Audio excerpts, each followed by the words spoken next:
So, before we get on to anything, we need to know what we're talking about first. Otherwise, I'd be here maybe talking about the theory of relativity, and you'd all be standing there gawking. So, what is flexibility when I say flexibility? It means cognitive flexibility, not physical flexibility. It does not matter whether your physical flexibility has any effect on your innovation or not. Or maybe it does, I don't know. It generally means open-mindedness, flexibility, exceptions, and a willingness to integrate, to adapt to your situation, how well you adapt to your situation. What about innovation? Innovation is creating new ideas, thinking out of the box, and for most of you, when I say innovation, you generally think about technology because technology is practically all innovation. How does this tie into society and driving it apart? Let me ask you a question. Who of you wants to live like this?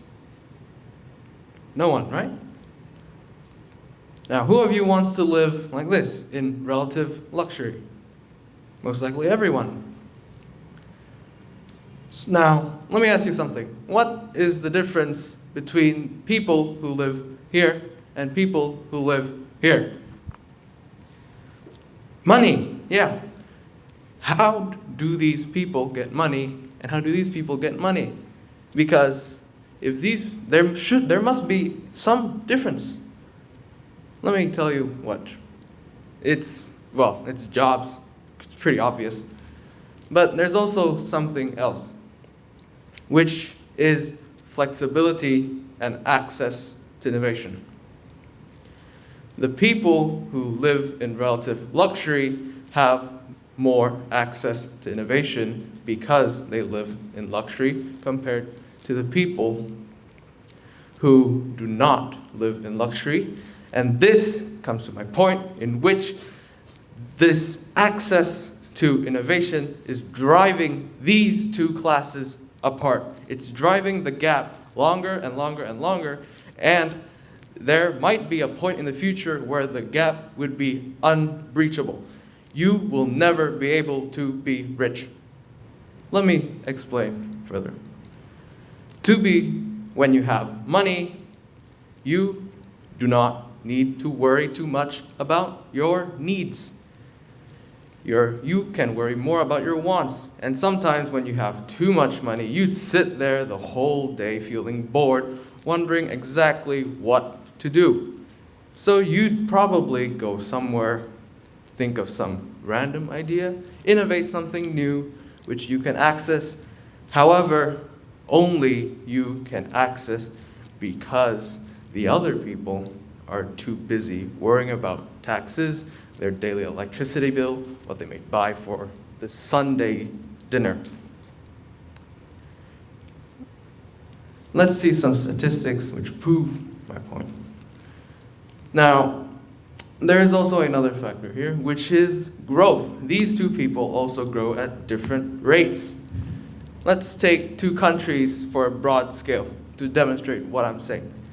The US, for example, has an average income of $60,000 a year throughout all of its people. For Vietnam, however, the average income is $18,000 US dollars. We're taking US dollars per year.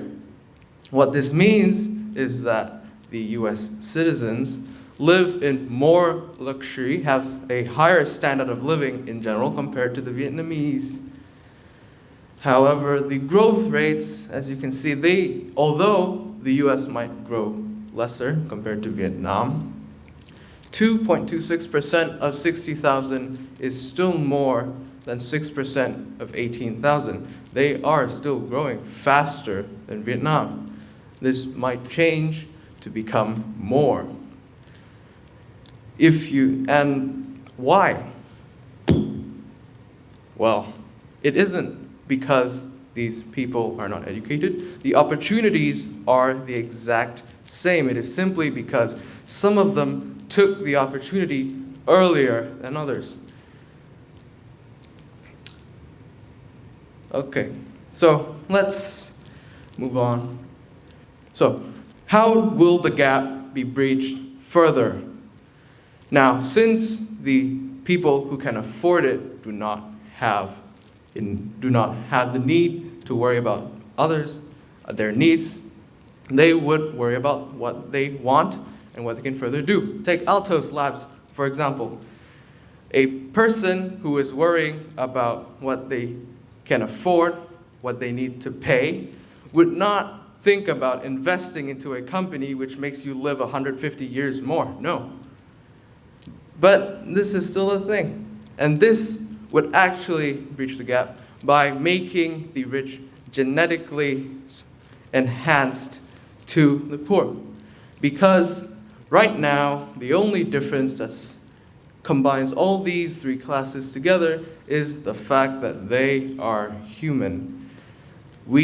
Even though it might seem pretty much impossible for a person who earns a minimum wage salary to maybe become rich, it is still possible because maybe most of these rich people might have experienced what it was like to be poor.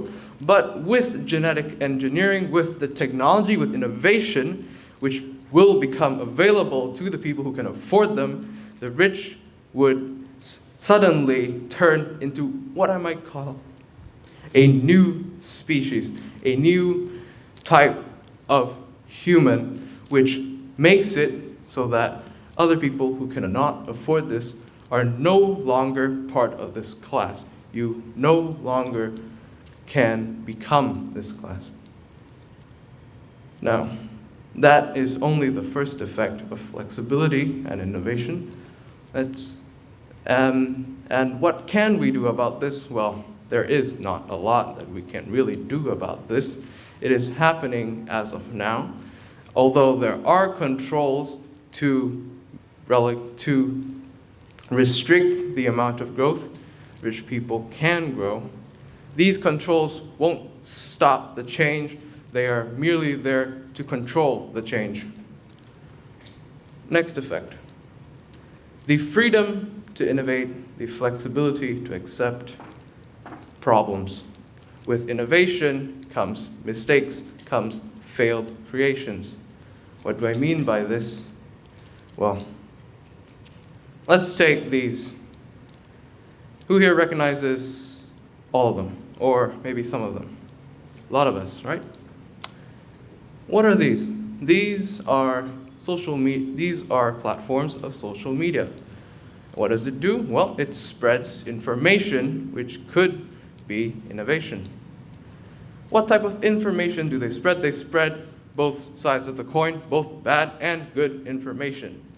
The good information itself you can find everywhere. It is fine. However, what about the bad examples of information, the bad examples of innovation?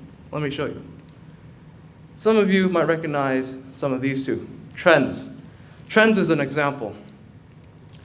These trends where people try to innovate new ways of gaining clout, new ways of making them famous. And the problem isn't because these people innovate trends. Innovation will always have mistakes. That is a given. However, some people are too flexible and they are accepting these trends as normal. They are accepting the fact that these things are coming up instead of shaming these. Now, what else? What other things might come with innovation and with flexibility?